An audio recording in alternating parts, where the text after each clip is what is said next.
Можно ли е да се случи сепак овој пристап дополнително да го угуши и онака Скопје во смисла на фреквенција на сообраќајот? Ако одземете уште една лента од овие кои што сега ги има, може ли да се угуши сообраќајот? Па не, суштината е и современиот начин на транспорт на луѓе, вие брзо да стасете од точка А до точка Б, не со кое средство.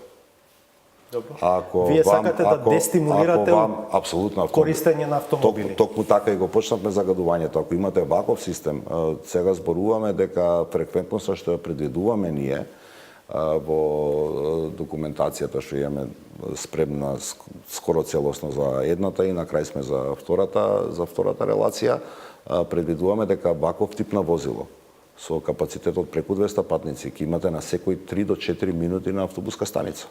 Сега, дали добро ве разбирам, ќе има само две главни линии, така? Да. А до нив како ќе се стигнува?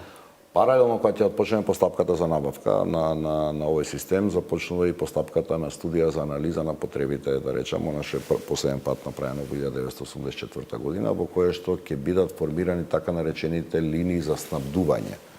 Што би се рекло, се рандом зборам да не бидам сватен лошо, ако живеете во Радишани, автобус ќе ве донесе до првата точка кај што поминува главната линија и ќе се врати назад. Значи автобусите нема целосно да бидат исфрлени од употреба. Не, нормално затоа што не можете да го воспоставите овој систем, на пример, или автобусите што возат приградски сообраќај, они ќе ги наместо да одат до транспортен центар, ние сега имаме лудо решение.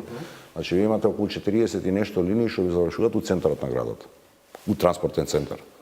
Значи, не знам колку автобуси дневно ни поминуваат таму, мислам броени ни се тие возила, ги знам, меѓутоа чисто за јавноста Тоа ќе кажувам. биде едно предпријатие, една карта ќе се купува за јавен. Една, значи вие ќе можете како граѓани на Скопје, ева го спомнав Радишани, кој ќе се качи во автобусот во Радишани, превозот да му важи до неговото симнување, односно излегување од системот. Значи, вие нема потреба пак да валидизирате, немате потреба пак да купувате, туку се качувате на првото возило што доаѓа, заменувате за центар.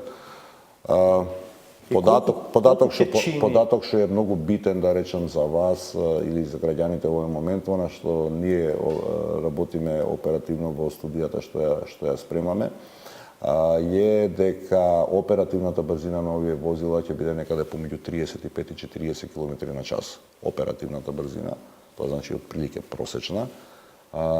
Колку за информација, сегашната оперативна брзина на автобусите во јавното сообраќајно предпријатие е 13,5 км на час. Што значи скоро 2,5 до 3 пати побрзо. До 3 пати побрзо,